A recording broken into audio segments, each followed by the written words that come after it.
So we're just inside the headland. We can see the lighthouse of the Point of Ayre behind us. And you're in an area where island aggregates have taken a lot of the gravel and sand out of the ground.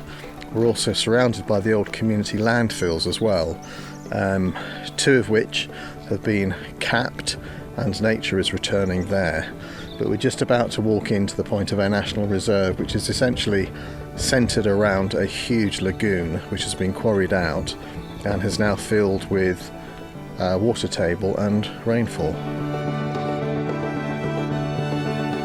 It's taken a while to get all the legalities sorted, but we're well underway now.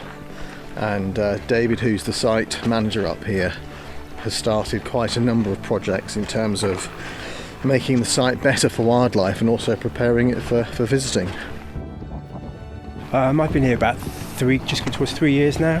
We have lots of volunteers as well, so we have a group that comes in once a month at the weekend, and then other individuals that come and help.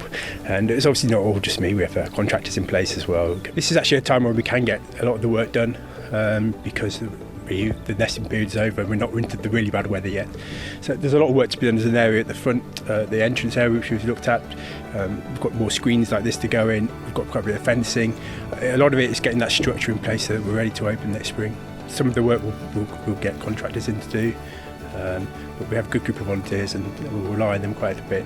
We're hoping to get general public access sometime in the spring next year. It won't be finished as such by that point, but at that point we allow access in some form or other, but it will be a long-term project. It will continue to develop over the next 20-30 years.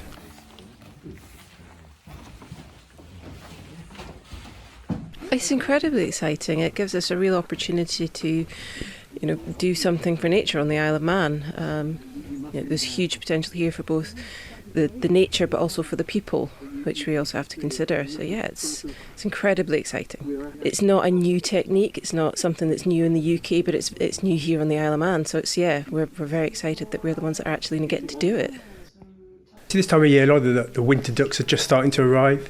So we can see we've got a few pot chard over there. We've got gadwall, tufted ducks. We've just seen our first golden eye of the winter. We've had quite a few pink-footed geese starting to come through. And what you see here will vary a lot depending on the season. But at the moment, we're starting to see those winter ducks arrive.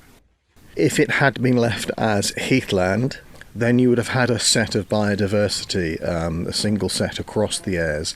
But with this new scrubland and the freshwater habitats that are being created, probably we're adding in another 50 species to the environment here across the year. And certainly in terms of breeding species, we could add another 20 species in as well. I mean, it's a long-term project, so we'll do our bit, we'll set the standard, and then it'll be for future generations to finish it off. But what an amazing legacy for the island. And we do have to say thank you to the wonderful volunteers who've helped us.